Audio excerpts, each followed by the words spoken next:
Hi all, welcome to Learning and Manual Testing. Today we are going to discuss about the important topic on testing material like STLC stands for Software Testing Life Cycle. Software Testing Life Cycle. So if you see the term here, life cycle, right? Life cycle. What means the life cycle? So in our real world, we have seen the word life cycle in many terms. So in our childhood, we are heard about the butterfly life cycle, right? So butterfly life cycle.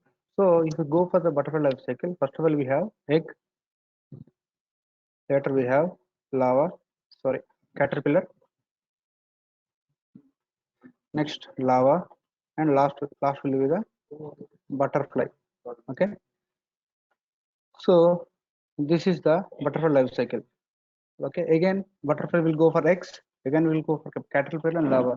So this is the butterfly life cycle. If if you go for another thing is a human life cycle, right? Human life cycle. What is human life cycle? First of all, you have infant, later we have childhood, next to teenage,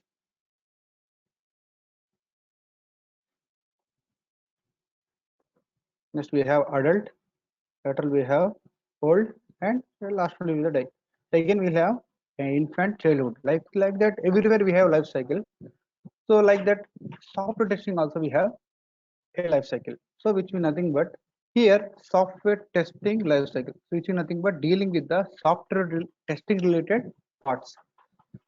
So you will write here like in this life cycle we will deal with testing related activities.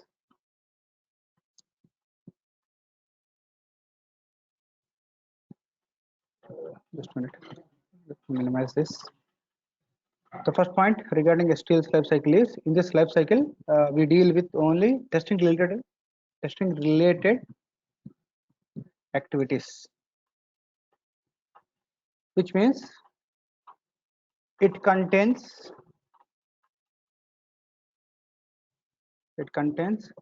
only QA or testing team only.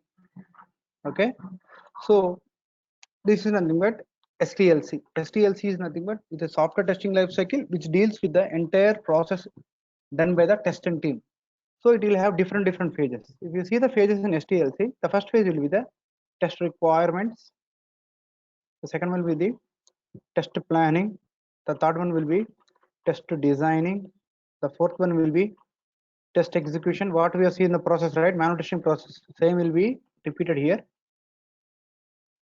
Test execution. The last one will be the test closure activities. So these are the things, these are the phases which STLC generally contains. So let's just save this document. Give me a minute. Let me save the document.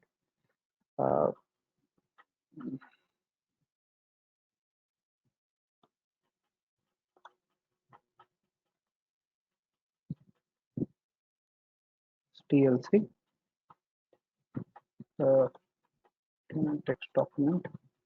Let's save it. Okay. So these are the pages which STLC contains. If you see the diagrammatic approach, how STLC will look like.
Let's draw a diagram to show how STLC will look like.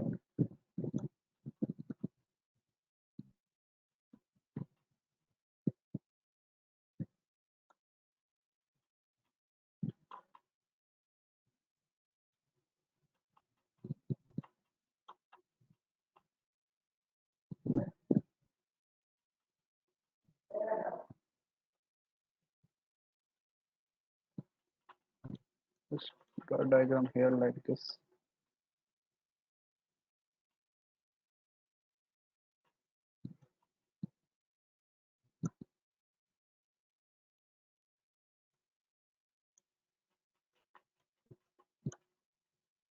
Yes, first of all, what I explained, first of all, we contains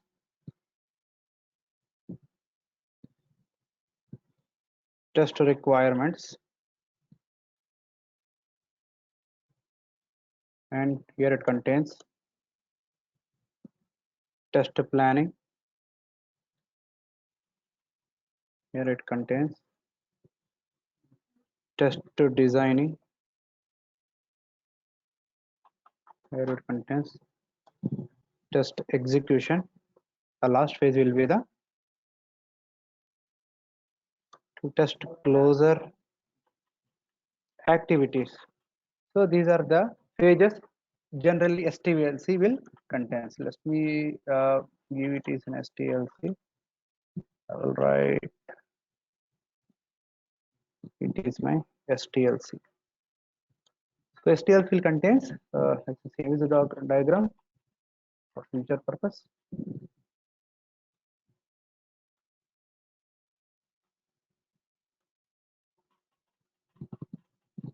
So generally STLC will look, these are the phases general STLC contains. The first one is test requirements, test planning, test designing, test execution, test closure activities.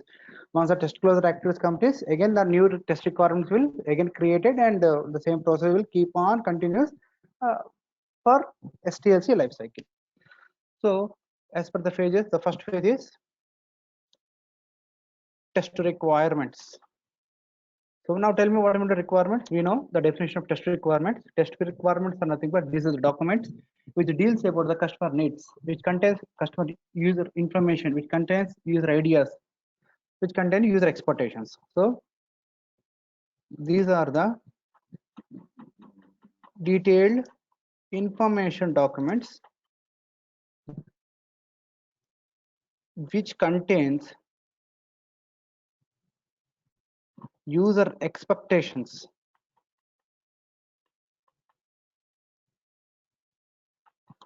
And also let's consider as a testing team, as a QA team, I have a doubt on seeing the requirements. I have few questions.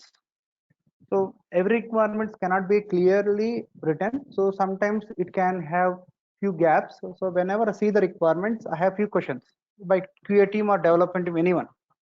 So then I need to contact one person, right? That mediator person will call it as business analyst. In real time, business analyst is the mediator between the customers to the project team. So if any questions on seeing the requirements,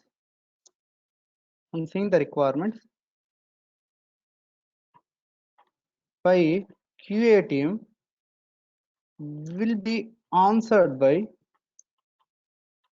the important person is, we will call it as BA, means nothing but business analyst. Shortcut we'll call it as BA. So as and also we have known other names of the requirements. So earlier classes we have known, right? These are test requirements, something but test basis. The other names of requirements in different organizations are BRD, SRS, TRD, FRD, user manuals, Excel sheets, and as well as user stories. And as well as user stories will be considered in agile process, whereas the other non 6 or 7 names will consider it as non-agile. So when we deal with SDLC, we'll come to know that what is meant by the agile user stories and all those things. So this is the first information about the requirement. The second one is test planning. What about test planning? Obviously, we know it contains the approaches, information about what things has to be done, all those things, and also timelines, time schedules, human resources, time how much time it will take, and as well as what are the software components it requires. So it test planning, it is a, in this phase we'll write, in this phase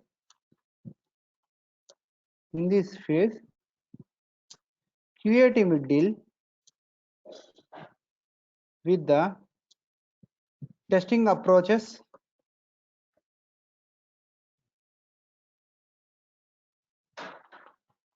testing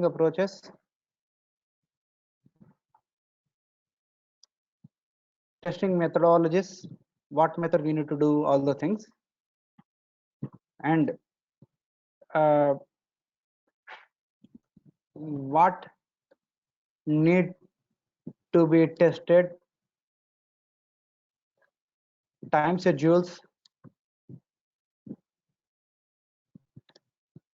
deals with human resources, and etc. So these are the things we generally do in test planning. Generally, we'll prepare a document. The document will call it as test plan document. So this test plan document will contains all the information about what are the things we'll discuss in test planning. The second one is test designing. So this is very important. Test designing. What is test designing? Yes, we know test design is nothing but preparing the test scenarios and test cases on seeing the requirements, which means on seeing the requirements I came to know what user is going to expect. So depending upon that, I'll try to prepare the test scenarios and test cases. So here QA team is going to start test design activities, which is nothing but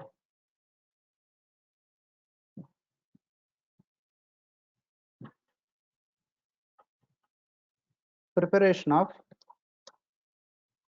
test scenarios and test cases.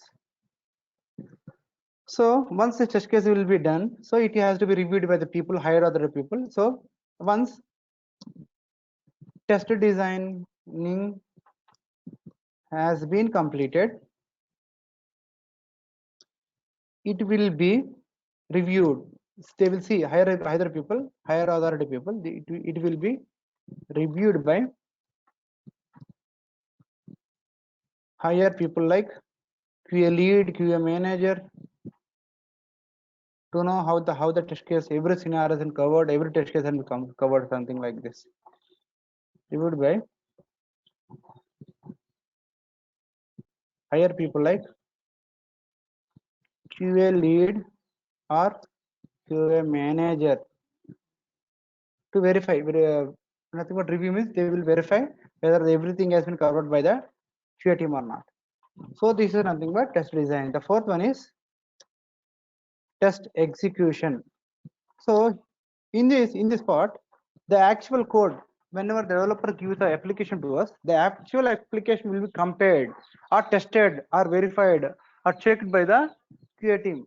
Means once dev team migrate means moving the code or application from one area to another area. Once when development team migrated the code to QA environment,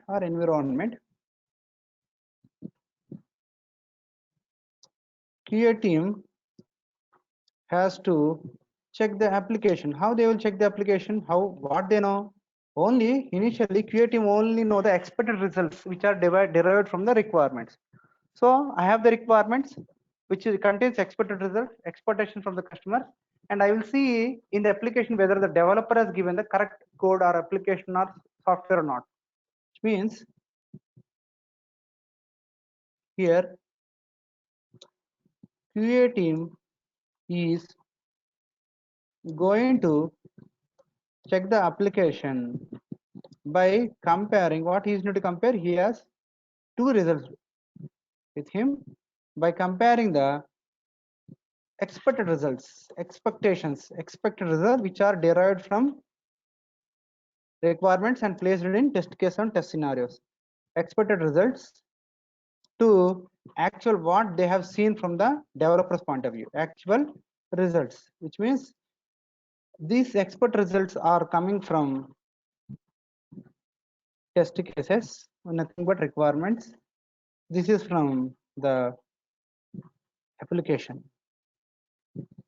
So let us see, if I see the results, if we'll see few conditions.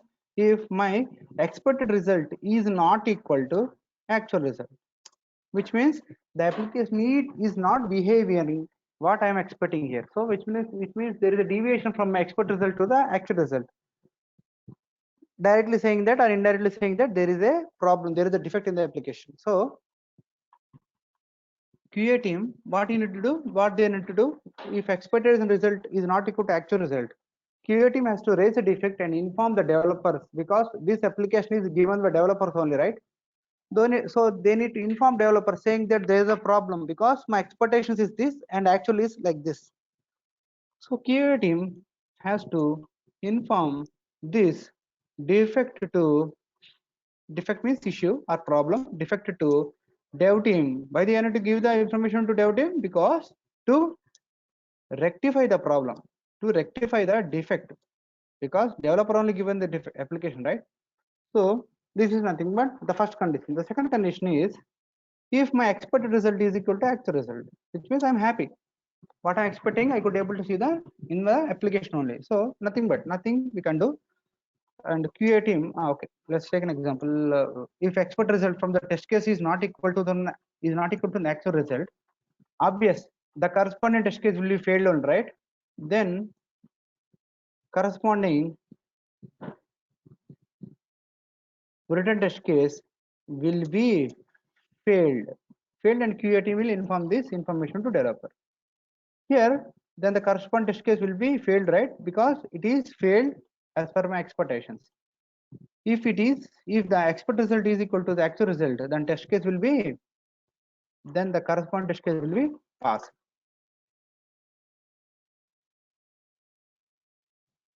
So these are the things we deal in test execution. And the last one is, what is the last one? Test closure activities. Test closure activities. What do you mean test closure activities? We came across this word, right? Test closure activity is nothing but once the test process complete, I need to generate a report to show how we have done the testing. In this phase, QA team is going to generate test reports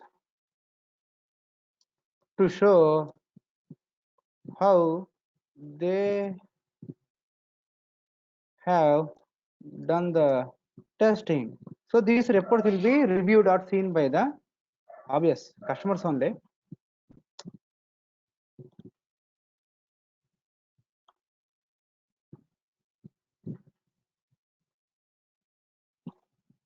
These reports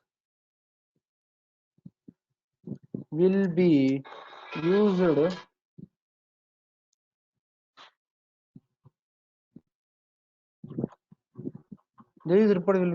for analysis purpose, and user will came to know how